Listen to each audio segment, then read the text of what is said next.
en realitat la intro jo crec que ja, com estem en la 7ª sessió i crec que estic veient tot cada conegudes, jo crec que ja no n'hi ha molt més que dir que estem en la 7ª, que ens queden 3, i que d'eixes 3, les 2 últimes seran ponències, una de Cosme i una altra de Fèlix, que ja vam estar amb ell.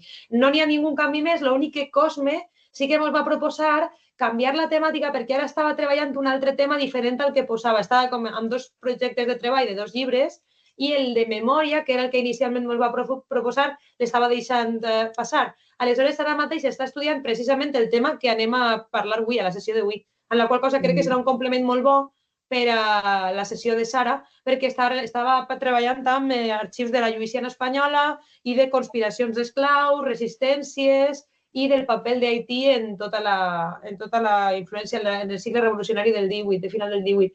Aleshores, aquest serà l'únic canvi. No? Encara no té un títol, però el farem arribar per correu.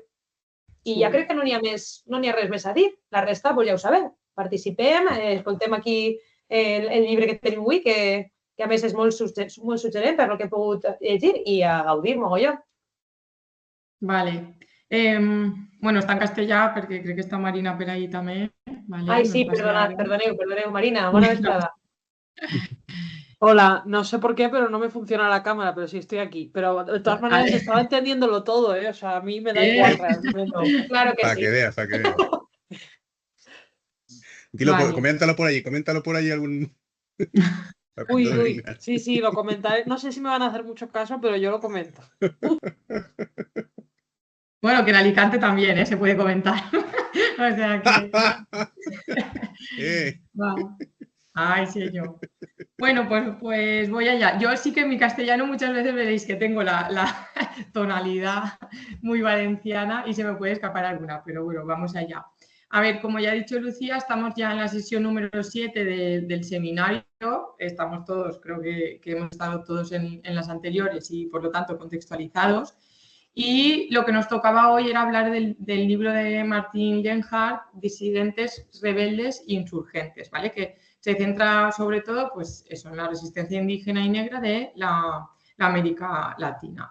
En el caso del autor, es verdad que no es un historiador al uso, sino que bueno, va moviéndose, ¿no?, entre diferentes campos de historia, antropología, literatura o cine, pero sí que es verdad que su centro de atención y de estudio es siempre América Latina y África. Por lo tanto, tiene algunas otras publicaciones que hacen referencia al territorio y sobre todo mucho haciendo su relación en la actualidad. El libro, para los que no pasa nada, porque lo que voy a hacer es una síntesis de la lectura y por lo tanto, si no lo habéis podido leer, sin problema, porque voy a ir lanzando un poco el resumen y lo podemos comentar a posteriori. Se basa sobre todo, o sea, está bien en cuanto que cada capítulo hace referencia a una zona diferente de toda la América Latina, México, Perú, la Luisiana española, Santo Domingo, Cuba, el Caribe, Brasil. Entonces podemos ver un poco una pincelada de cada uno de los territorios. Sí que es verdad que en general nos vamos a centrar en el 18 y 19, excepto en el primer capítulo donde focaliza, ¿no?, un proceso inquisitorial del siglo XVI. Interesante ya en la portada, o porque como lo hace referencia en la intro, pues bueno, os comento que la imagen ya hace referencia a uno de los incendios, a una de las plantaciones que se hace en Santo Domingo en el 91 y que le da ya esa visión que también se le daba en el momento, una visión apocalíptica del incendio que duró 40 días, igual que duró el diluvio universal, ¿no? Entonces, que como también todos esos movimientos que veremos a lo largo del libro, muchas veces hacen referencia a esa visión teológica, ¿no?, y mística de los movimientos como tal. Consideraciones de la introducción. Hacía referencias a más cosas, pero importante el papel que se le va a dar y que van a ser frecuentes en cada uno de los capítulos a los cimarrones, que sabemos que son los esclavos que huyen de las plantaciones para buscar nuevos lugares y que a nivel demográfico, tanto o sea, demográfica y económicamente nos vamos a centrar en indios, tanto indios nobles como comunes, o los negros. Y domésticos o de plantación, la cuestión es que esta mayoría de indios y negros es una mayoría demográfica y que, por lo tanto, cuando hablamos de la rebeldía en estos grupos, estamos hablando de una mayoría subalterna, ¿vale? Y es por lo que los estudios vuelven, ¿no? Y estamos viendo que cada vez hay más para sacarlos a la luz. Albert Camus ya, el autor hace referencia a este otro, como habla de rebeldía cuando en un momento determinado, ¿no? Cuando se dice hasta aquí, hay un cambio de situación, hay una precipitación del todo o a la nada, y que sería el momento concreto de rebelión. Y que a partir de él podría empezar la conciencia. En cambio, el propio autor considera que no, que la rebeldía, tal como la entiende, no es un punto de partida, sino que es la consecuencia de todo un proceso que va alargándose en el tiempo, y por lo tanto que sí que existe una conciencia previa antes del momento de éxtasis. Particularidad que lo estábamos comentando anteriormente, que al final es una obra testimonial, y como obra testimonial tiene sus cosas positivas, pero también tiene sus límites. Importante, o por qué el autor decide elegir la testimonial, porque está rescatando, como no, pues a esos oprimidos olvidados, como dirían Benjamín o Ginsburg, ¿no? de esa otra historia de la que llevamos mucho tiempo, ¿no? alejados. Limitado porque un testimonio al final tiene sus límites. Por un lado, porque muchos de los documentos que nos encontramos van a ser redactados por los funcionarios de la metrópoli, por militares o eclesiásticos, y que van a dar un testimonio, por lo tanto, sesgado, pero sobre todo aquí la importancia está en la omisión, en qué es aquello que no se está diciendo. Entonces, ahora veremos en el primer capítulo, sobre todo en las actas de los juicios, cómo esa omisión o esa puesta en escena muchas veces lo que va es a reconstruir, ¿no? de cara a un relato intencionado. Por lo tanto, análisis sobre todo del oculto y de intentar contextualizarlo para poder entenderlo mejor. Entonces, en ese sentido, yo creo que el primer capítulo es de los que más evidente se hace, porque estamos ante un proceso inquisitorial, que es contra don Carlos, que es principal de Texcoco. Entonces estamos en México. Leo textualmente el fragmento de su propio testimonio, porque es a partir del cual aparecerá todo el proceso inquisitorial, ¿vale? contra él. Dice: ¿quiénes son estos que nos deshacen, perturban y viven sobre nosotros? Los tenemos a cuestas y nos sojuzgan. Pues aquí estoy yo, y allí está el señor de México, Joanice, y allí está mi sobrino, Tezapille, el señor de Tacuba, Snomson, allí está Tlacahuepanli, señor de Tula, que todos somos iguales y conformes, y no se ha de igualar nadie con nosotros, que esta es nuestra tierra y nuestra hacienda, y nuestras algajas, y nuestra posesión, y el señorío es nuestro, ya nos pertenece. ¿Y quién viene aquí a sojuzgarnos? Que no son nuestros parientes ni de nuestra sangre, y se nos igualan. Pues aquí estamos, y no ha de haber quien haga burla de nosotros. Por lo tanto, a partir de un testimonio como este, se iniciará todo un proceso para tratar, ¿no? de juzgarlo y eliminarlo, como veremos ahora un poco del panorama. El contexto, como hemos visto o como he comentado anteriormente, estamos aún en el siglo XVI. Estamos dentro de la implantación del sistema colonial en México. Protagonista principal, que es el autor de todo el guión, que ahora también veremos, el obispo Zumárraga, y llamará de testigos a muchos de los nobles indígenas. Entonces, aquí lo que el autor hace ya referencia a que hará una lectura arqueológica, en cuanto que cuando analiza los discursos de la Inquisición, se tiene que hacer, ¿no? pues por capas y viendo, como hemos visto en la intro, las omisiones. Resultado de todo esto, es verdad que, como ya he dicho también, es un testimonio, es un caso concreto, no va a sacar a la luz todo lo que podría haber sido un movimiento de resistencia radical, pero que sí puede dejar ya algunas pistas de algunas de las estrategias que existían en contra o de resistencia contra la metrópoli.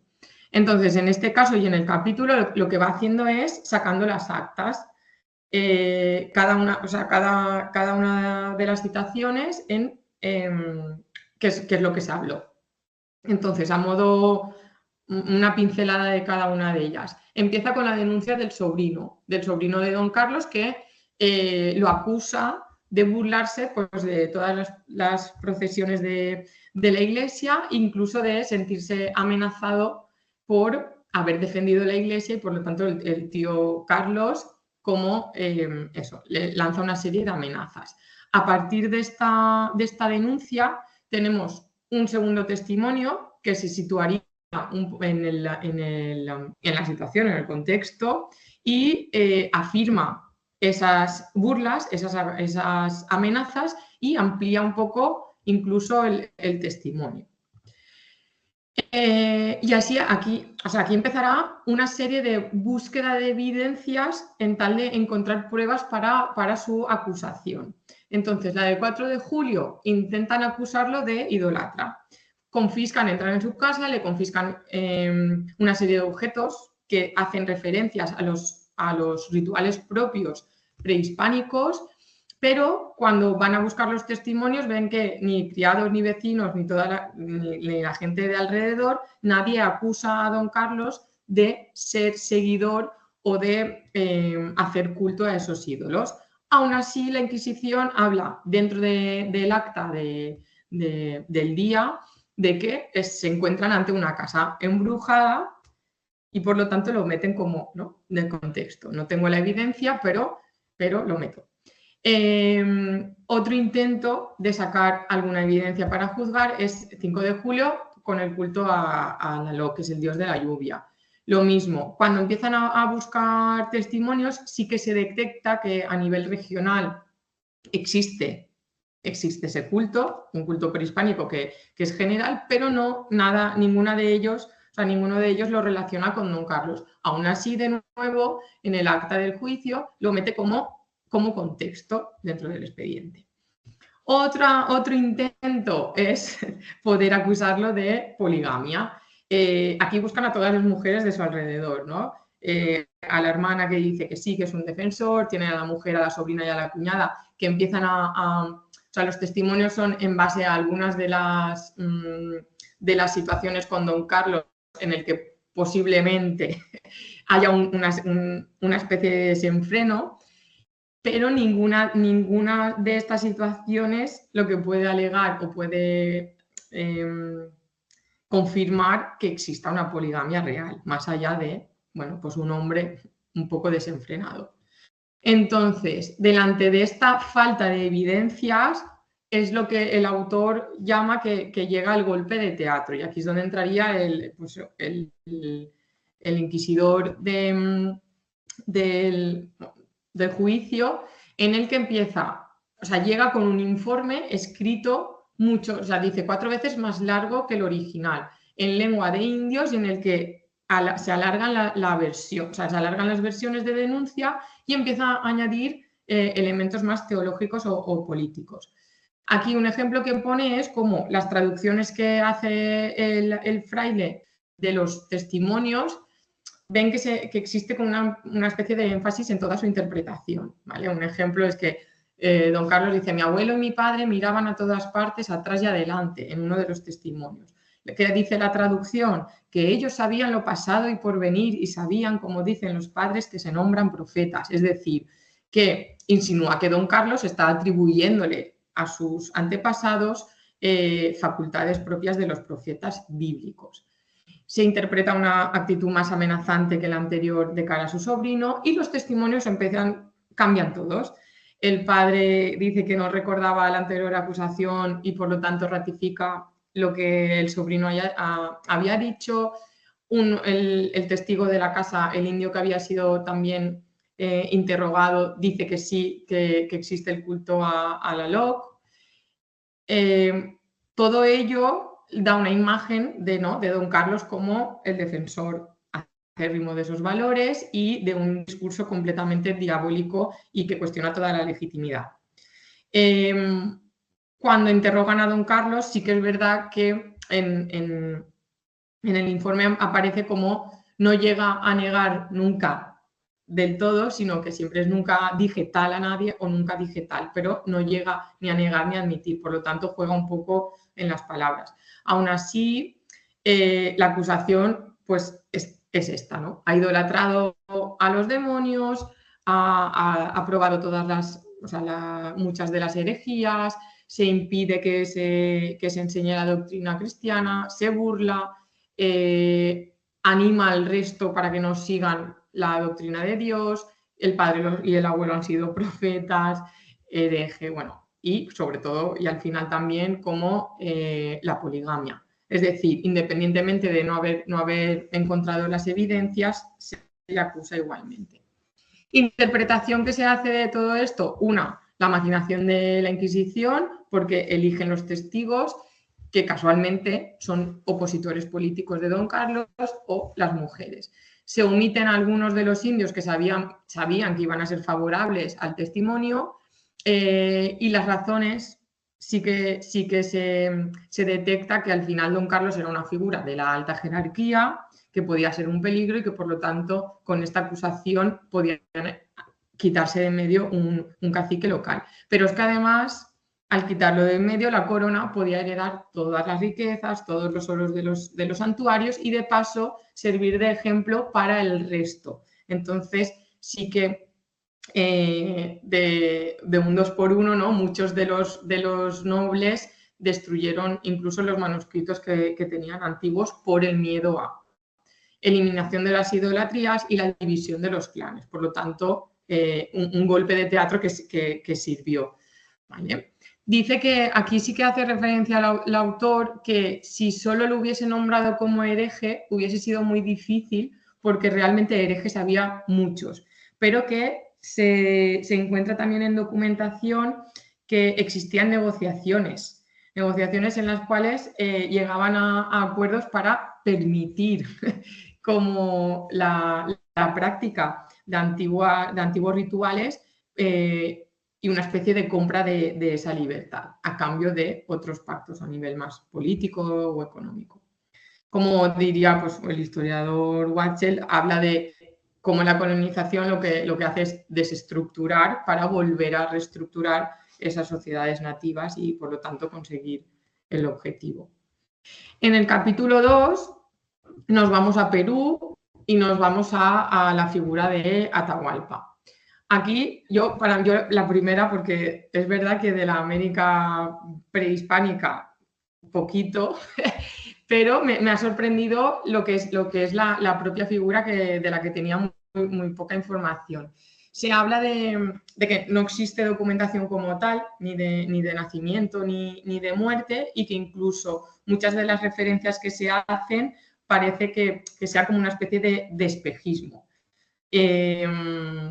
El propio Fray José, que es uno de los informantes, dice: se levantará un monstruo abominable con el título de rey, que es Atahualpa. En teoría, líder de una guerrilla indígena, se sitúa, sí que es verdad que en la frontera del Perú español, pero en la frontera de territorios de los indios, un territorio que en este momento está ocupado sobre todo por franciscanos para las conversiones y que las tropas españolas están teniendo muchas dificultades de dominación. Las investigaciones de la época se centran en interrogatorios, sobre todo a los indios de la selva, los llamados chunchos o chunchas, que cada uno, ¿no?, aparecen 1000 nombres para un mismo personaje. Pablo Chapi, Juan Santos, Guañar Cápac, etcétera, etcétera, o como los propios españoles lo llaman, hasta que, bueno, yo creo que el que más, ¿no?, el que más se ha conservado y el que tenemos como nosotros referencia, que sería el de Atahualpa, aparece por primera vez eso, en 1745. Pero muy pocos testimonios de un contacto físico real con el personaje. Muchos estudios sobre él, se habla de como características, ¿no?, de invencible patriota católico, figura mesiánica, que líder de un movimiento étnico desde la religiosidad, movimiento social y separatista, que consigue esa cohesión ideológica de todos los indios o nativos, sobre todo pobres, de la referencia a esa mitología más amazónica o los motivos sociales que lo conllevaron. O sea, lleva detrás realmente muchos estudios y muchos interrogantes también por la falta. Lo que sí que quiere con el análisis o con el escrito del capítulo es intentar ver si esa visión que se tiene, porque hay poco contacto físico, pero sí mucho testimonio, más fantasmagórica, saber si era un recurso para atraer a la población, pero sobre todo cómo fue percibido por sus coetáneos.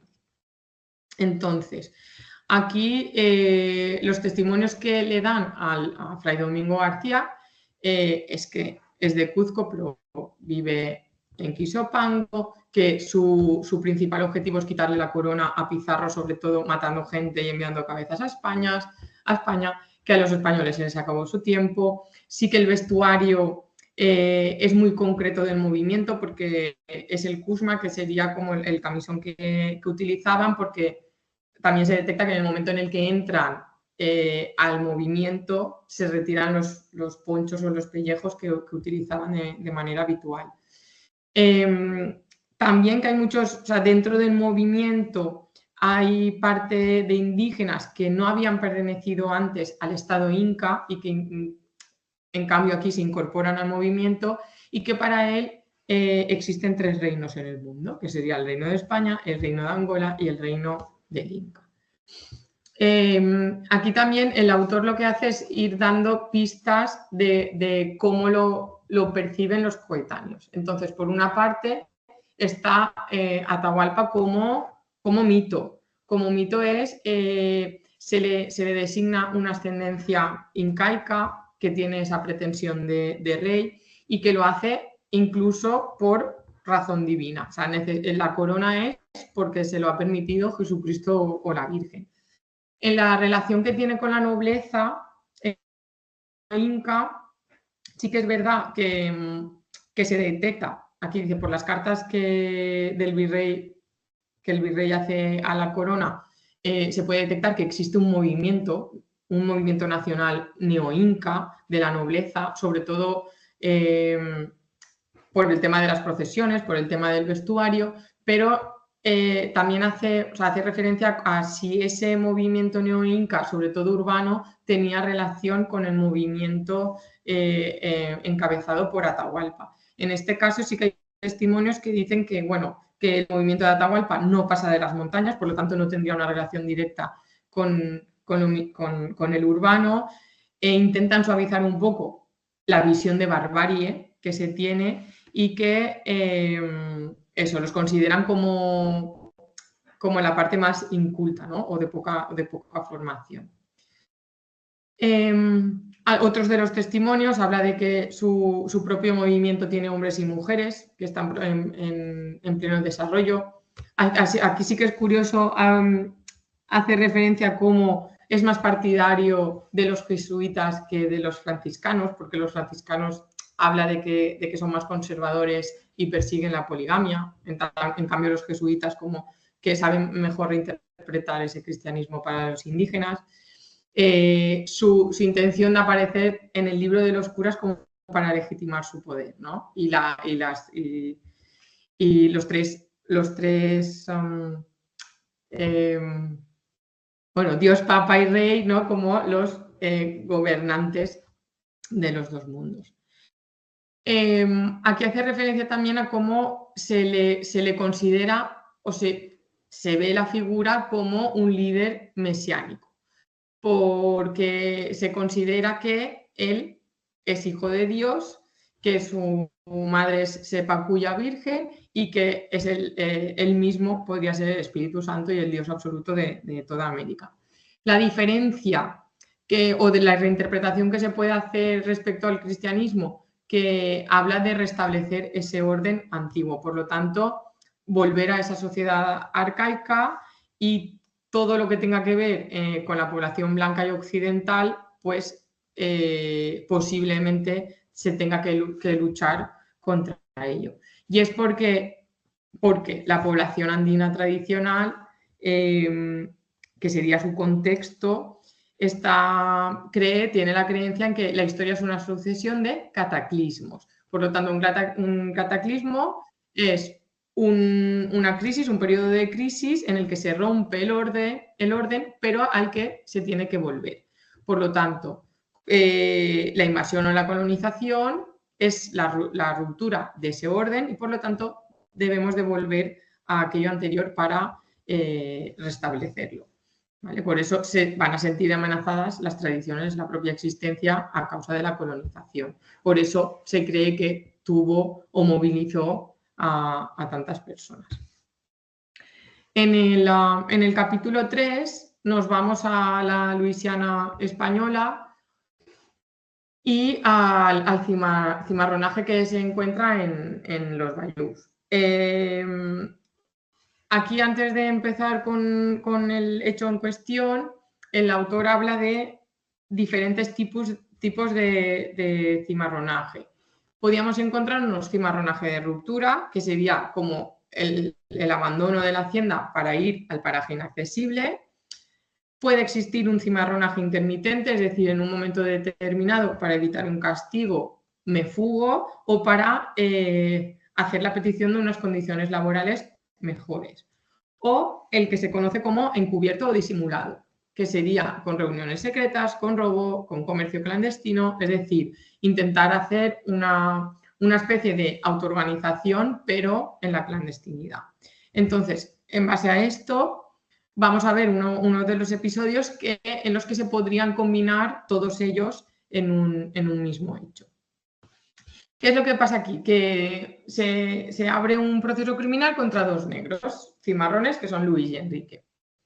Hay una denuncia en la que se acusa, en el caso de el negro Enrique, de haber disparado 3 tiros de fusil sobre blancos que los prendieron, pero realmente no hirieron a nadie. Con el testimonio de los dos cimarrones confirman que es lo sucedido. Luis es un esclavo de Macurtín, había estado encerrado unos días antes, se escapa y en el momento de escaparse acude o vuelve a la casa de su amo. Pero vuelve a la casa de su amo en busca del amo para episodio violento. En la cocina se encuentra el mayordomo y acaba en pelea con este. En el caso de Enrique es otro negro que lo acompaña y confiesa que al salir otros de los blancos a defender al mayordomo, él intenta huir y en la huida hace algunos de los disparos, pero que por miedo a la amenaza de los blancos acaba rindiéndose y vuelve. ¿Por qué es importante este episodio? Porque lo que dice el autor es que se puede analizar ese proceso de búsqueda de la libertad. ¿Por qué? Porque se detecta ese cimarronaje de ruptura. Resulta que tanto Enrique como Luis son dos esclavos de diferentes amos que se conocen, que conviven en el bayou. Abandonan la plantación, conviven y por lo tanto se detecta que existe una comunidad local negra que se autoorganiza. Más allá de eso, podríamos entrar en un cimarronaje encubierto, como ahora veremos después, porque por el acceso que tiene Luis a las pertinencias del amo, pero eso lo veremos ahora. Otro tipo este es el cimarronaje encubierto y es porque el propio esclavo Luis tiene acceso al almacén del amo donde están todas las provisiones. Cuando lo encierran realmente tiene muy fácil escapar, por lo tanto tiene momentos de libertad. Es de allí desde donde puede estar sacando provisiones para el resto de compañeros, por lo tanto por eso del cimarronaje encubierto, pero que pese a esa libertad relativa existe esa necesidad de libertad definitiva. y él habla de cómo las tierras a las que buscaron o donde huyeron les permitían la cosecha de maíz, las patatas silvestres en gran abundancia, de mucha pesca, mariscos y de abundantísima caza. Porque, o sea, se cuestiona un poco el por qué si teniendo esa libertad relativa deciden marcharse. Entonces, aquí sí que en el testimonio habla de que ha habido unos problemas previos entre amo y esclavo, él tiene miedo a un castigo y por lo tanto huye, pero es que además sale a testimonio que su mujer continúa en la casa y quiere saber lo que el amo hace de ella. Aquí el autor es verdad que se detiene y hace un énfasis en cómo las mujeres domésticas de manera general, y son muchos los testimonios, que suelen ser contrarias a la fuga con sus maridos, porque tanto por seguridad de estar en la casa y por ser esclava doméstica o por el miedo a qué pasará, acaban negándose a la huida y en este caso, en este hecho, cuando él entra a la cocina es la propia mujer la que lo delata. En todo caso, pese a ello, son ignoradas tanto ellas como las mujeres blancas de la casa a dar testimonio en el proceso. A ver, vale. Pasamos al capítulo 4. El capítulo 4 también es de cimarrones, pero en este caso en el Maniel de Neiva. Nos situamos en eso, cimarronaje como un fenómeno largo. ¿Qué significa? Fuga más el refugio. Podemos encontrar diferentes nombres de estos refugios. Podemos encontrarlos como quilombos, como mocambos, cumbes, rochelas, manieles o palenques. En el caso que nos trae el autor del Maniel de Neiva es porque es el más longevo en el tiempo, porque es al que más testimonios oculares, que son los informantes de la metrópoli, llegan a acceder, el más documentado. Es interesante porque está en la frontera entre España y las posesiones francesas y sobre todo porque, como ahora veremos, es un lugar de política y de negociaciones que en pocos otros lugares se tuvieron. Entonces, aquí llegan los comisionados de la negociación porque la corona lo que quiere es deshacer, ¿no?, el Maniel. Cuando van en uno de los primeros informes, lo que describen es la dificultad de acceso que tienen, como todos ellos, básicamente, que están muy armados, que tienen una diversidad agrícola bastante rica y que incluso cuentan, ¿no?, las casas. Hay 30 parejas, 7 mujeres, 11 hombres, que es una población joven y que la reproducción podría darse en caso de la llegada de esclavos franceses, ya que están en frontera y están en comunicación, como ahora veremos. Que dentro de este Maniel encontramos incluso dos partidos, la de los criollos españoles y franceses o los bozales. Bozales que se diferencian de los ladinos porque los bozales son los esclavos africanos que no hablan español aún y los ladinos los que sí que lo hablan. Entonces, en ese contexto empiezan una serie de negociaciones. ¿Qué piden los cimarrones? Piden que si se van de allí, ellos sean los que elijan el lugar de destino y que les permitan su autoorganización. ¿Qué se interpreta de todas las peticiones? Que, bueno, que no quieren bajar cerca de los españoles porque tienen miedo a acusaciones de delitos que realmente no cometen. Hacen una serie de peticiones que son muy difíciles de aceptar. En este caso, durante muchas de las visitas, lo que dicen es que Felipe, que es su líder, pues está enfermo y como que lo van dejando pasar. Todo esto también nos lleva a pensar que son las características propias de una política estatal, lejos, ¿no?, de esa visión de bárbaros o heterogéneos. En el 90 cortan las negociaciones, dicen que no van a moverse y la comisión en el informe dice, bueno, esto es porque continúan paganos, no hay ninguna instrucción cristiana y por lo tanto es parte de la responsabilidad de que no quieran moverse. Los culpan también culpan al hecho de que son polígamos, pero según los datos que dan realmente es casi imposible que existiese, porque solo habían 7 mujeres solteras en toda la comunidad, por lo tanto difícil. Y después le echan la culpa incluso al cura que está como intermediario en las negociaciones, porque él lo que intenta es hacer cesiones rápidas y buenas para que la eliminación del Maniel sea más rápida, pero el gobierno no es lo que quiere, por lo tanto lo ven como un adversario más que por el mediador que ellos consideraban. Pero esto es lo que cree la comisión, pero existen otros elementos que se tenían que tener en cuenta, como por ejemplo, obviamente, la Revolución Francesa. Están en frontera, como hemos dicho anteriormente, con la parte francesa de la isla de Santo Domingo.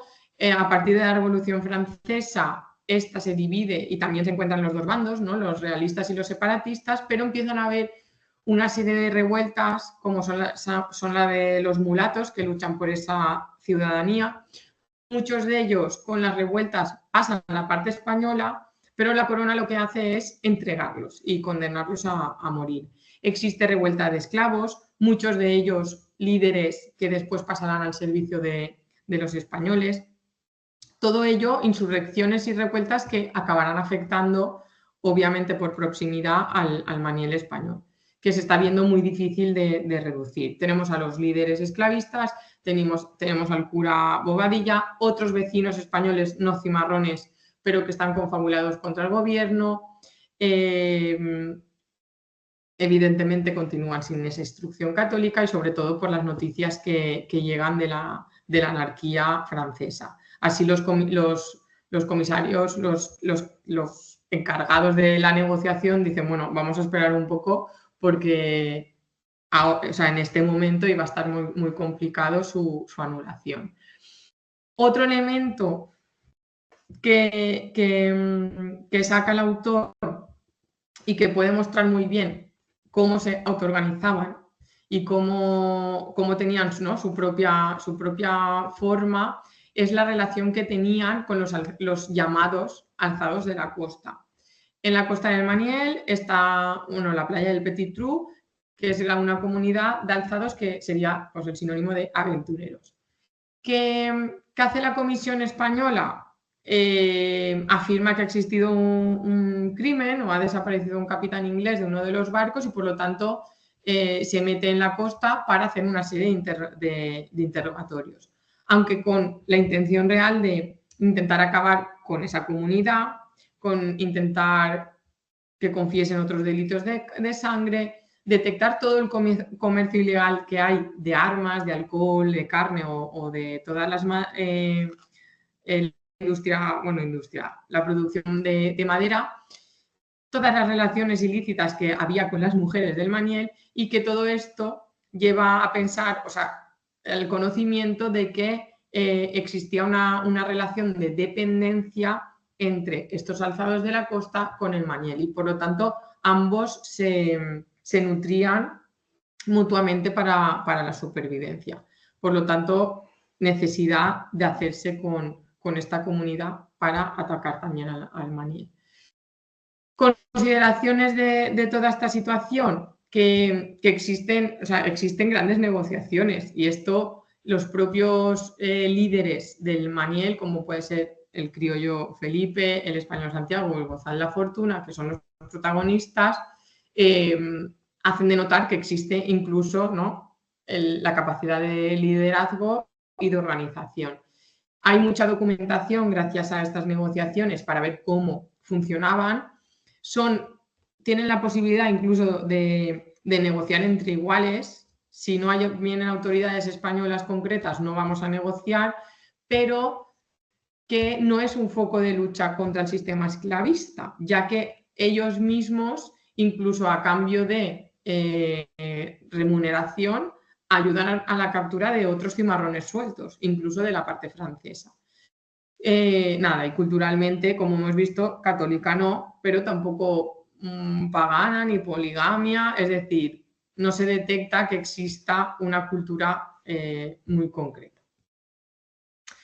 En el capítulo 5 nos vamos a Cuba y nos vamos al testimonio de un esclavo, Juan Francisco Manzano, que habla, o no, produce una obra autobiográfica. Aquí sí que hace la introducción el autor con la diferencia que existía, diferencias de acceso a la cultura en general, por ejemplo, de Estados Unidos, que sí que a partir de la abolición existe una formación gracias a las instituciones protestantes, pero que es diferente en el resto de territorios.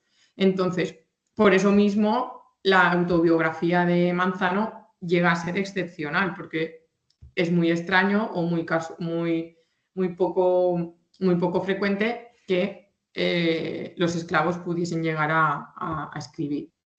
Describe su vida como esclavo doméstico y combina la narración del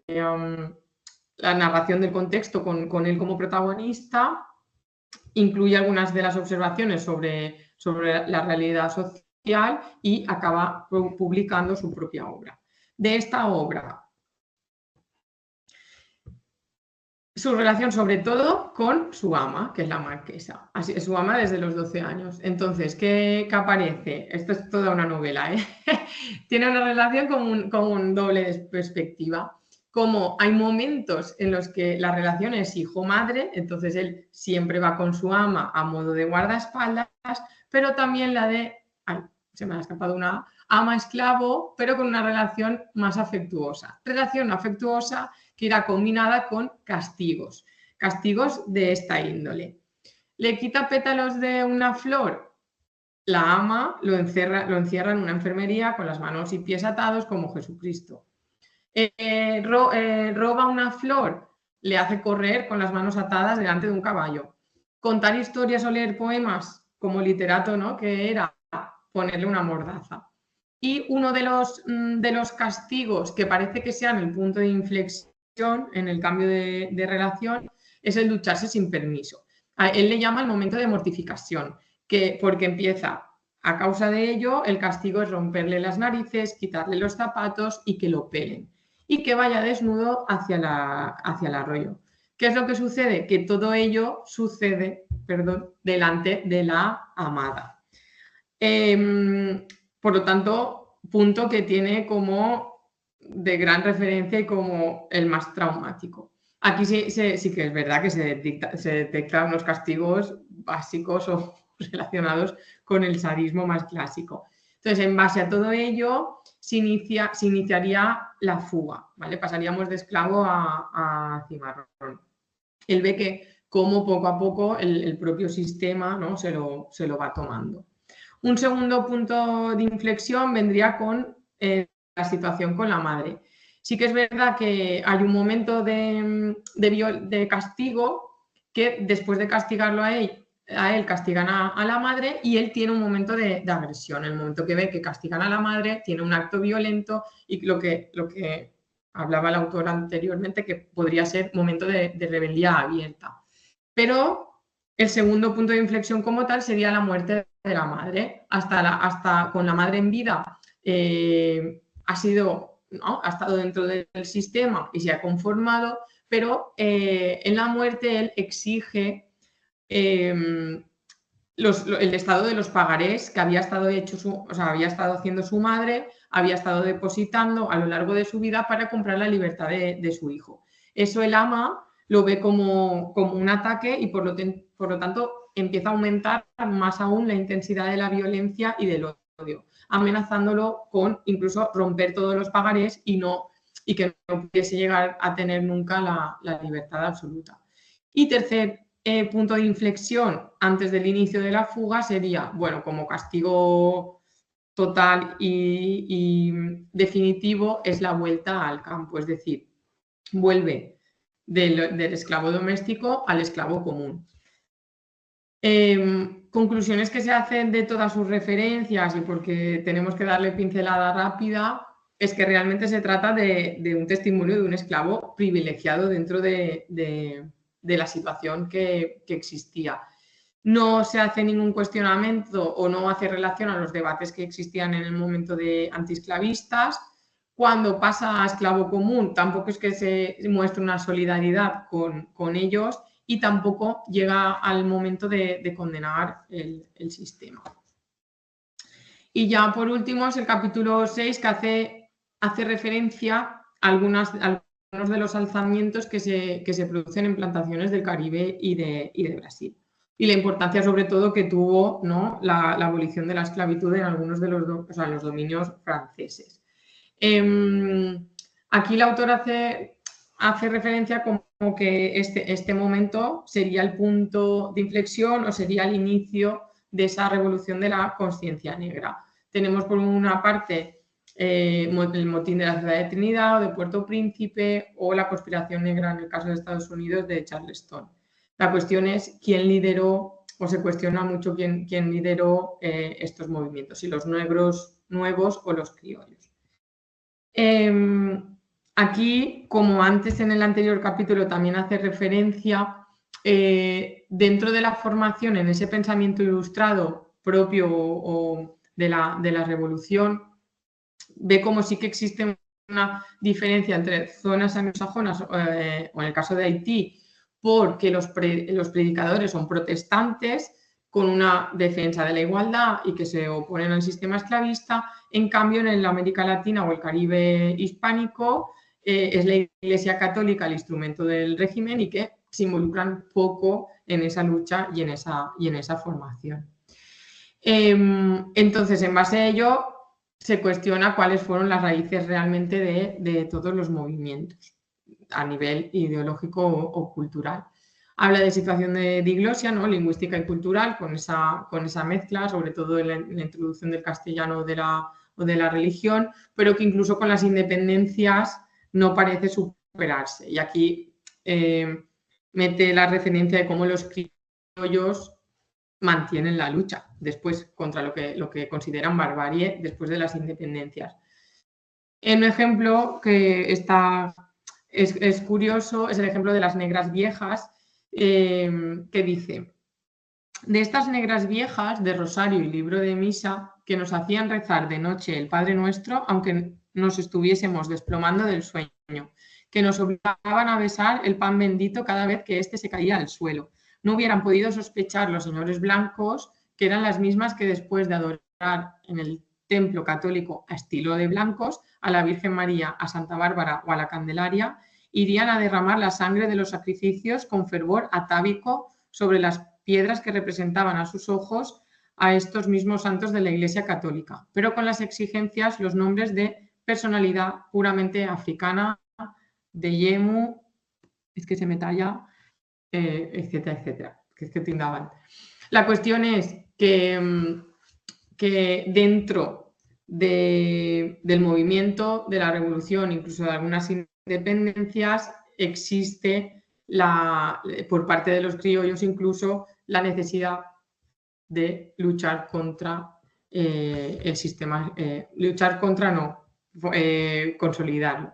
Entonces, se observan dos polos diferentes a lo largo del siglo XVIII. Por una parte estaría la ideología, que esto sí que aparece mucho a lo largo del libro, restauracionista, es decir, vamos a recuperar nuestras tradiciones africanas, o por otro lado el pensamiento ilustrado más radical, que sería la lucha por la libertad de igualdad. Entonces, esos serían como los dos polos que habla el autor, pero que realmente hay acciones que se pueden considerar más inmediatas y que estarían fuera incluso de estos dos.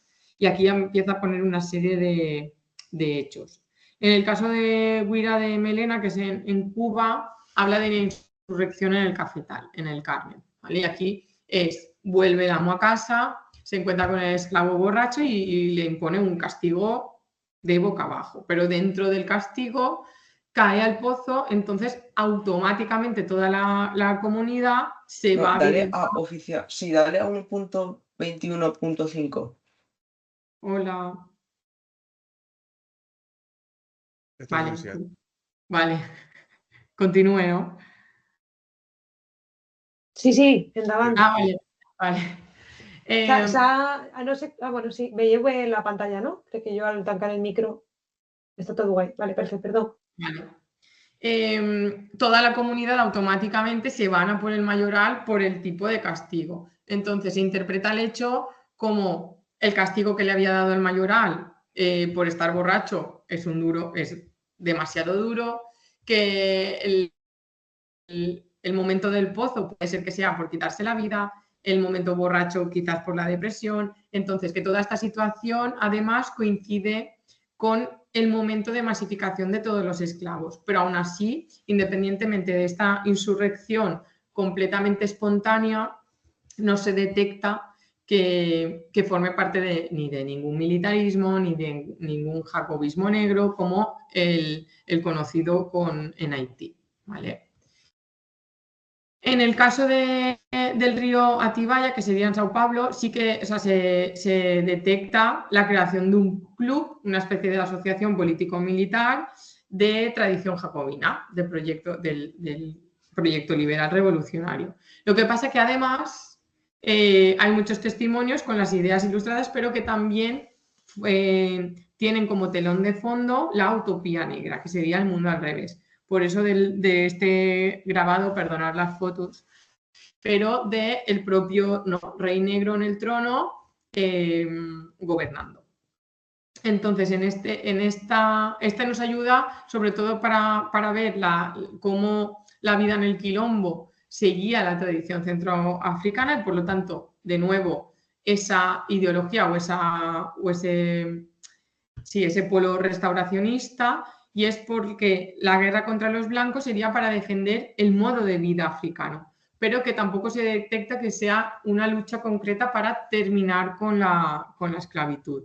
De aquí simplemente curioso porque actualmente el ritual de los paleros en Cuba continúa, ¿no? El amarrar a los blancos continúa siendo, originario de esta época, que era impedir que los blancos interrumpiesen los rituales o los perturbaran, pero no es tanto por la abolición de la esclavitud. Y sí que se detecta también que existe dentro de los quilombos un bilingüismo cultural, porque hay prácticas ilustradas, pero que también combinan con la magia africana, como puede ser el uso del cuerno en este caso. En el caso de Matanzas, el alzamiento se justifica por ese momento de masificación de la esclavitud, que lo hemos visto también en otras sesiones, o el ejemplo de Haití. Aquí sí que hay testimonios que dicen, están todos los domingos haciendo reuniones para ver cómo matar a los blancos y para hacer brujería, pero que también son muchos de los amos los que apoyan estas reuniones, estos movimientos. Aquí sí que es verdad que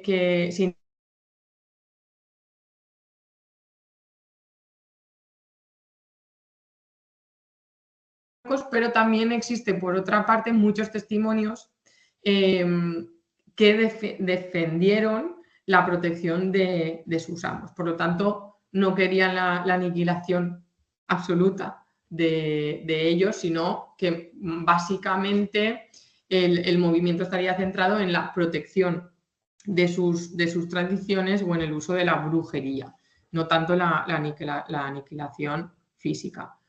En este caso y en ese hecho, sí que es verdad que el autor hace referencia a que existieron muchos bulos que se extendieron por todo el territorio y que al mismo tiempo interpreta. Dice, habían bulos que decían que el rey de España mandó matar a los negros viejos, esto creo que ya salió en alguna sesión, y que iban a llegar nuevos negros para luchar y blancos de Inglaterra abolicionistas. El análisis de la situación real es que evidentemente existió mucha importación, pero sobre todo por la alta mortalidad en las plantaciones de negros viejos. O sea, no es un decreto de muerte a los viejos negros, pero sí una muerte sistemática por el tipo de plantación, ¿no? Y de las condiciones tan brutales que existieron. Por otra, el caso de Inglaterra es el pacto con España del fin de la Trata Atlántica. Lo que pasa que, analizando la situación y la realidad, dice el autor que tuvo pocos efectos en Cuba. De hecho, de 1819 con 216.000 pasa a 1825 a 290.000 y sin contar incluso en las de reposición de la mortalidad. O sea, que continuaron llegando esclavos en masa. Pero sí que es verdad que los esclavistas dentro de esta extensión de los bulos intentaron frenar los rumores con una serie de decretos y de normas, como por ejemplo, pues dice, prohibido chupar la cachimba, hablar en el almuerzo o juntarse. ¿Por qué? Por evitar las reuniones. En el caso de la cafetal del Salvador, hay un alzamiento contra el mayoral. Ahí sí que se detecta que dirigen los negros nuevos y que el objetivo realmente es tener una tierra de negros libre. ¿Qué es volver a África? No, pero sí que tener, ¿no?, un territorio donde poder recuperar y donde poder llevar a cabo todas sus tradiciones. Pero sí que es verdad que en este movimiento se detectan incluso luchas internas de los dirigentes del movimiento contra la masa de hombres, contra las mujeres madres, que ya hemos visto en alguna ocasión que se niegan a esa fuga, el arielismo contra el calibalismo, los ladinos contra los bozales o incluso algunas, ¿no?, de las poblaciones gangá contra los lukunis. Entonces, en este caso, lo mismo. Objetivo principal del movimiento, el de restaurar las prácticas más africanas, con coreografías, rituales, etcétera, etcétera, y con algunos de ellos que continúan en la actualidad, más que por la abolición total. En este caso, en el caso de El Salvador, o sea, de El Salvador en Brasil, el objetivo que se tuvo, abolición de la discriminación racial, abandonar el catolicismo, el intentar el ascenso social, crear la república, pero tampoco se observa que el objetivo principal del movimiento fuese la abolición de la esclavitud. ¿Por qué? Porque los protagonistas de este movimiento son los llamados atres o alfaites, que son pardos o mulatos, que quizás tenían otras prioridades antes que la abolición del sistema. Y a modo de conclusión, por hacer en general, lo que hemos observado es que existen todas esas formas de resistencia, pero no siempre fueron ni las abiertas ni las violentas, porque lo que se pueden encontrar también son resistencias cotidianas, y aquí sí que en otros estudios se puede ver como, igual que pasa a lo largo de la historia, ¿no?, el trabajo a desgano o las prácticas dilatorias, simulación de enfermedades, sabotaje, etcétera, etcétera. Las resistencias activas, que son las que sí que se han podido observar en los diferentes capítulos del cimarronaje, en los palenques, las rebeliones. A nivel resistencias culturales se puede ver muy bien, gracias a la preservación de las lenguas, las religiones africanas, aún hoy en día, o ese sincretismo religioso con elementos mezclados de ese cristianismo con la resistencia indígena, incluso la resistencia legal de ciertos derechos que se llegaron a conseguir. Aquí también, a modo de conclusión, pues destacar la ausencia de los testimonios de mujeres en el libro, pero que también lo mismo, ojalá pudiésemos ampliar, pero que también tuvieron sus modos de resistencia. Dice legal y judicial porque incluso utilizaron en algunos casos justicia eclesiástica para litigar contra sus amos, o sea, ayuda de la Iglesia para mejorar las condiciones. Resistencia reproductiva con el aborto o el infanticidio para no tener hijos de los amos. En el cimarronaje y rebeliones participaron también. Hay algunas muy famosas, como puede ser Nani en Jamaica. La preservación cultural, que como siempre se ha identificado con las mujeres por la posibilidad, ¿no?, o la capacidad de mantener todas las prácticas culturales y de resistencia identitaria. A nivel resistencia cotidiana, igual que veíamos en general, saboteando, ¿no?, pues alimentos, o incluso dice, utilizaban plantas medicinales para controlar la salud de sus amos o negarse a trabajar, incluso esa resistencia sexual. ¿Vale? Bibliografía, nada, aquí aparte del libro, algunas de las páginas que hacen referencia a algunos de los elementos y ya estaría.